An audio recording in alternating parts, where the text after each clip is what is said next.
Good evening and welcome. You're watching Left, Right and Centre. I'm Nidhi Razdan. Tonight, they've been on the run since the 4th of July after they eloped, and even after getting protection by the courts, they may not be safe.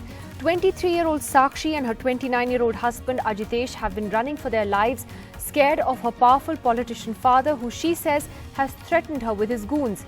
Ajitesh is from a scheduled caste, and Sakshi says this is what enraged her father, the BJP MP from Raebareli. Her video on social media a few days ago made national headlines as she desperately outlined their fears. Today, as the couple went to the Allahabad High Court seeking protection, Ajitesh was attacked, slapped and pushed allegedly by a group of lawyers, no less. The court did, however, direct the UP police to extend full protection to the two of them. My colleague Alok Pandey has the story. Fear and anxiety on the faces of Sakshi Mishra and Ajitesh Kumar, the couple from UP's Bareilly on the run from Sakshi's politician father, despite a direction from the Allahabad High Court this morning asking the UP police to give them full protection and to ensure no one interferes in their married life. Ajitesh was assaulted, pushed and shoved outside a courtroom, allegedly by lawyers. At 10 a.m., Sakshi and Ajitesh entered the Allahabad High Court, where the Court of Justice Siddharth Verma asked them to confirm their ages. After examining the documents, the court said it was satisfied they were adults. The court asked the police to provide protection to the couple and to ensure the girl's family does not interfere in their married lives. Soon after, as Sakshi and Ajitesh were leaving the courtroom, Ajitesh was slapped and pushed by a group of people right outside the court. वो तो हमने sub inspector से बात किया, उन्होंने साथ में था, उन लोगों ने उनको बचा था, वहाँ पे ये लोग 4 लोग था, वहाँ कोर्ट परिसर में कई वकील लोग था, तो संख्या ज़्यादा था, उन लोगों ने वॉर फॉर कर दिया, फिर भी हमारा फोर्स ने उनका सुरक्षित ले जाके कोर्ट रजिस्टर कर रूम पे उनका सुरक्षा दे दी, उनके लेके चले गए। हमारे साथ हमारी टीम रही थी उनके साथ। वकील की वेशभूषा में थे। ये वेशभूषा तो वकील के बना के ही लोग अंदर आते हैं, वरना इससे अंदर जाने को किसी को मिलेगा नहीं, लेकिन वो कौन लोग थे जांच के बाद ही पता चलेगा। The couple could only leave many hours later, surrounded by the police. In court, Ajitesh Kumar and Sakshi Mishra were also told by the judge to get their marriage registered within a period of 2 months, starting today. 23-year-old Sakshi Mishra is the daughter of Rajesh Mishra, a BJP lawmaker from Bareilly in West UP. She married Ajitesh Kumar, a scheduled caste, at a temple on July 4 this year. She then posted this video on social media asking for protection from the court because she felt her husband and she were in danger from her father for marrying outside her caste. The BJP lawmaker has denied his daughter's charge and said his objection to the marriage was not because of caste but because of their age difference and Ajitesh's modest income. With Nitin Gupta in Prayagraj and Randeep Singh in Bareilly, this is Alok Pandey, NDTV. Meanwhile, as if this couple didn't have enough problems, you have Madhya Pradesh's leader of the opposition, who is from the BJP, Gopal Bhargav, who put out a series of bizarre tweets today, saying that Sakshi's case will lead to female infanticide. He attacked the media for covering the story, saying that channels who are airing Sakshi's story are doing it for TRPs or viewership, and basically saying that she's making fun of her father's plight. Well, I don't know how much more bizarre it can really get. Joining us here on Left, Right and Centre tonight as we look at just how entrenched caste discrimination continues to be in this country, we have Mr. Deshratan Nigam joining us once again, Avi Singh, Senior Advocate, Dr. Vivek Kumar, Professor of Sociology at JNU is joining us, Mr. A.L. Banerjee, former DGP of UP, and Senior Journalist Sharat Pradhan joining us from Lucknow tonight. Avi Singh, to you first, just on what happened today at the Allahabad High Court. I mean, these are the court premises. This couple goes there, ironically asking for protection, and what we're hearing is how a group of lawyers is the one who roughed Ajitesh up. I mean, it's actually inconceivable, but that this could happen, that lawyers could take the law into their own hands, and yet this is not the first time it's happened.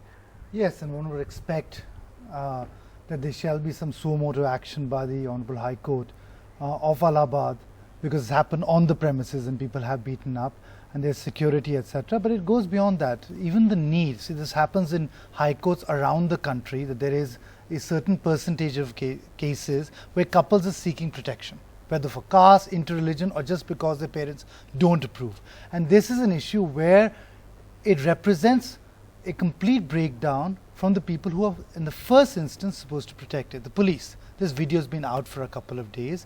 The police should have swung into action and protected this couple who's obviously got a threat to their life, and they haven't. And the question that must be asked to the UP police is, why was the High Court's intervention necessary when the state's duty, and by the state I mean the police, is to protect people who are in fear of their life, where there's a demonstrable threat, and there was one. She's put it on video, and they should have done it already. And the fact that he was beaten up this morning, there's been no arrest from what I know thus far, demonstrates that there's been a complete breakdown of their duty, whether in the CRPC or the constitutional duty. And the court has stepped in, and in all those cases, and I've done many of those, I've never seen anybody prosecuted for threatening a couple who've gotten married. And yet it's so common. And it's so common because we've built this wall that it's a marital or a family dispute, and we must not interfere beyond a point. And I think that needs to change. The state has a positive duty to protect people who've made choices as adults, rather than say it's something for the family. Women, of course, don't belong to the family. Certainly, if there is a caste angle involved, under Article 50, the duty of the state gets heightened because it has to protect against discrimination. And there are, of course, this also attracts the SC/ST Act, because to humiliate somebody for their scheduled caste, Yeah, it's actually a very serious crime. Very serious crime, and there's no FIR registered. Yeah, as of now. Yeah, well, I mean, I just want to ask Sharad Pradhan, who follows the developments in UP so closely. How is this story playing out there, Sharad? And it's not the first story of this sort of discrimination against people of a certain caste in the state. UP actually tops in just the number of crimes. Maybe it's because of the state's sheer size that are registered against, or SC/ST cases, atrocities against SCs. But, how is this story being playing out at the moment in Lucknow? All right. Unfortunately, we've just lost that line with Lucknow. But Mr. Deshrathan Nigam, just your thoughts on how all of this is played out. And today, the Madhya Pradesh leader of the opposition tweeting that her case will lead to female infanticide. I mean, I'm sure you find that atrocious. Ridiculous as well. The fact remains that given the performance of the BJP government in the last 5 years, they improved the sex ratio tremendously, and especially in Haryana, and given the fact that you have this kind of a statement coming from a leader of opposition that female infanticide will increase, has no relationship with this case. And let me tell you, this is his opinion, not based on facts, something which can be provocative, and the person should be taken to task. He has no business of making such kind of a statement, and certainly that is why the Prime Minister, if you recall, while addressing the Parliament on the first question, said you should not rush to the media and start making social media tweets and things like that without verifying facts, and he talked, just don't make yourself visible in media by making such kind of ridiculous statements. He's not listening to that. No, I'm sure these loudmouths have to be controlled. But that apart, do you think this case demonstrates again, despite all this big talk about, India sort of, not defined by caste anymore politically, the way people vote, we are still very casteist. We are still very much defined by caste, and people's everyday lives reflect that. There are two aspects of the caste out here. One, we crossed certain barriers in this election, caste barriers in this election, and we all agreed on your discussions on your elections. We did. But at the interpersonal level, this still exists there. And I hope, and my sincere wish is that we are able to transcend those boundaries. And that is where the work of the society, these things to a certain extent can be managed by the government, but only to a certain extent. The change has to come within from the society. Any change that has to come in this regard has to come from the society through education and also awareness. And government can only, act as a deterrent, enforce the law. That is only just one aspect of it. Unless until the society changes from within and the movement starts from within, I don't think we will be able to do much in this field. At the interpersonal level, let me tell you, it is very important to handle this. And let me tell you, as somebody, the father has been very restrained here. He is not coming out in open. He is not making any statement. How is he restrained? No, she why? Says she says he's threatened her. No, that's not a direct threat. This through somebody. She took a name of some Rajiv Rana. So father doesn't have to pick up the phone and directly call her and say, but let me tell you, maybe this matter needs to be investigated deeply and thoroughly about the various aspects, but the fact remains that they are adults and they have married out of their own choice, so far And as that I can, needs to be respected. and that needs to be But respected. you know, on this caste issue, Dr. Vivek Kumar, you know, do you agree with Mr. Nigam that it's largely something that we need to tackle at an interpersonal level? How much responsibility does the state and the arms, do the arms of the state bear? I know Avi wants to come in that, in the way the police handles these cases, in the way the state handles these cases. I mean, in this case, the person concerned or the person being accused here is a BJP MLA. You know, he's making our laws. So how should we look at this? No, I think, you know, first of all, if these things are at personal level, I'm really afraid that where is the constitution? Unless and until the constitution and the constitutional values are protected by the state, by the police, what is there for state and what is there for police? If you cannot manage such a simple thing, why a FIR has not been lodged against MLA? If the girl has directly said, "Aap apne kutton ko," that is the word she has used. I think that is more than enough. It is a prima facie case. Why FIR has not been registered against the advocates who have slapped? This is a prima facie case within the court. And what is actually court or police doing? So I think if you cannot protect the basic fundamental rights and the human rights of the individuals, how can you say that these things can be handled in personal manner?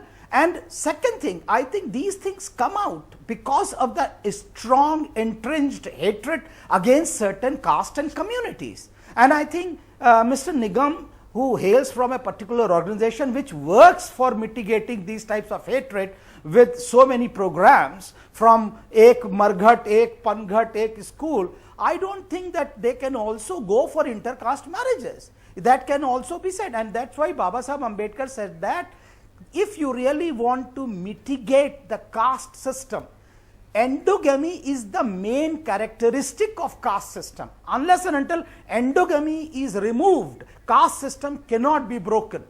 And therefore, I think there is a need for stringent laws for such type of, we have been listening horror killing, honor killing, since when?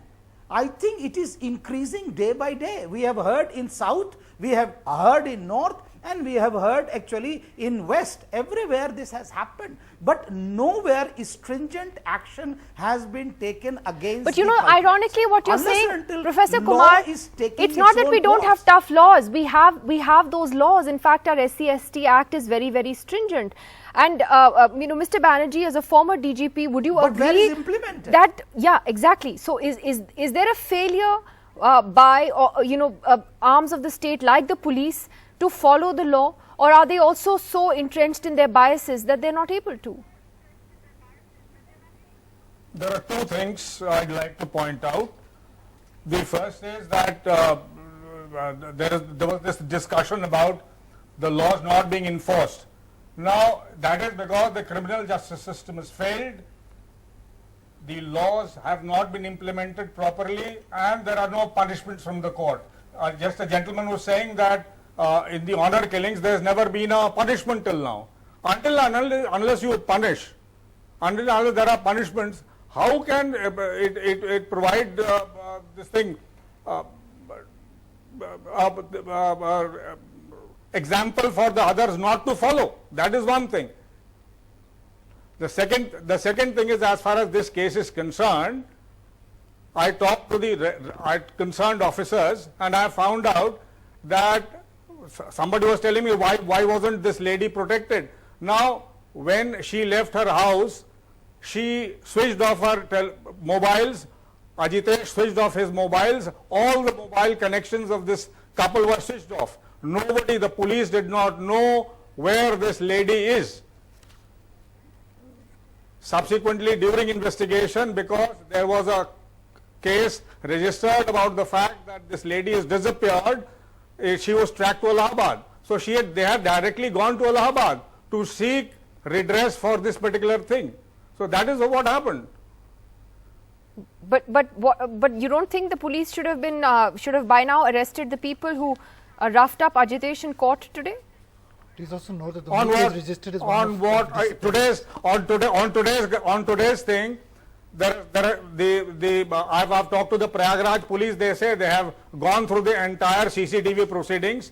They have not found anything, and moreover, because it happened inside the court premises, until and unless the FIR is proffered or said, how can the police go about arresting anybody for that matter? Well, Vivek Kumar, you're shaking your head. A quick comment from you before I come to Sharath. I am saying these are prima facie case, and this is not one-off case. We all know that there is a precedence and there is a law of natural justice.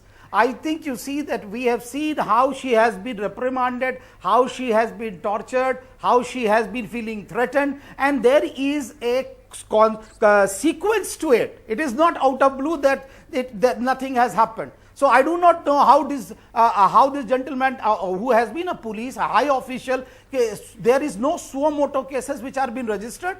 Can't court take the cognizance of these things? It's very simple, because there is CCTV camera and you can take cognizance of it.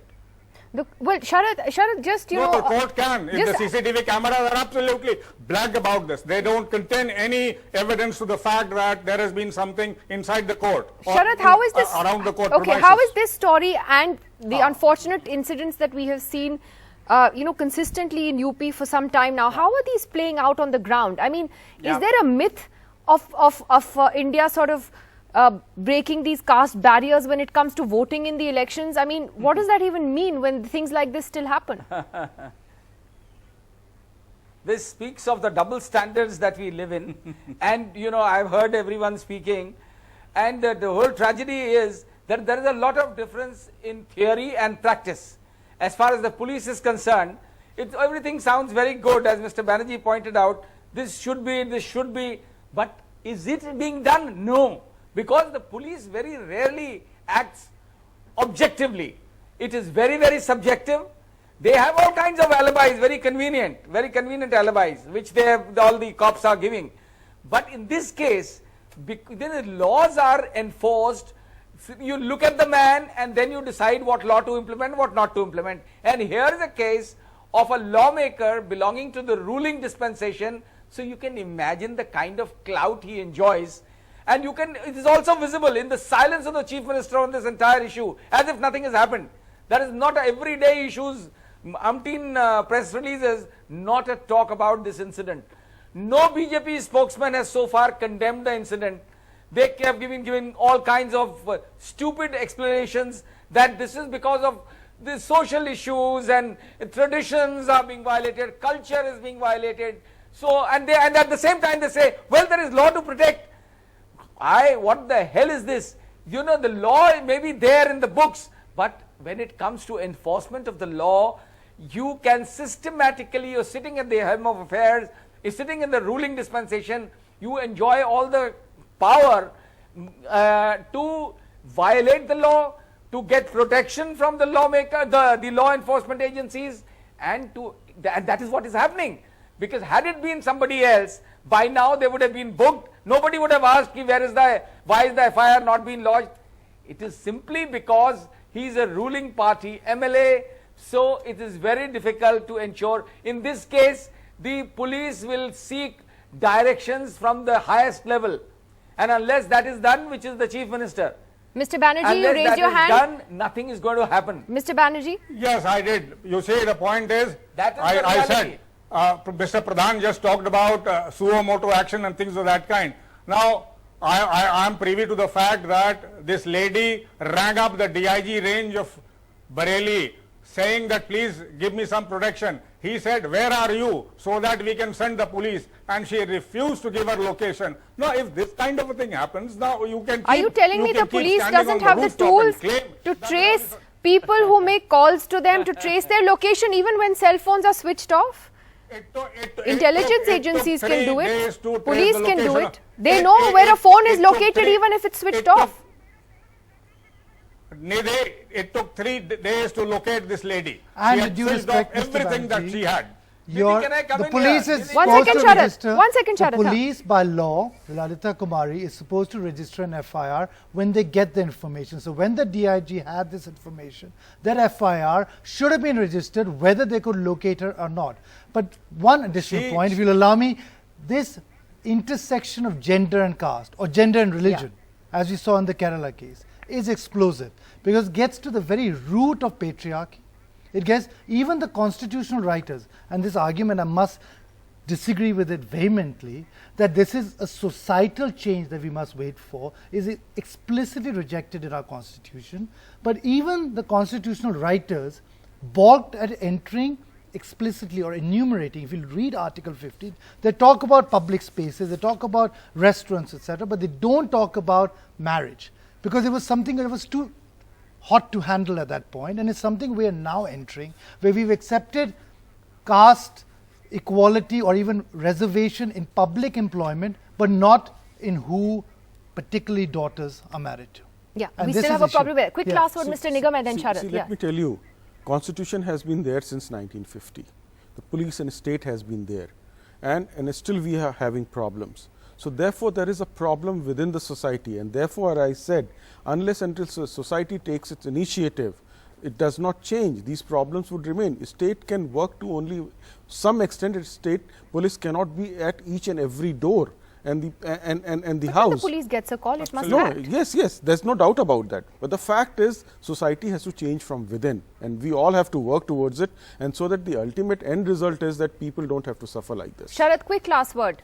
You had a point to make on what Mr. Banerjee was saying. Well, you know, the simple thing is, my explanation to what Mr. Banerjee said is that if the poor girl had given her location to the DIG, I am sure she would have been abducted by the MLA or even finished off.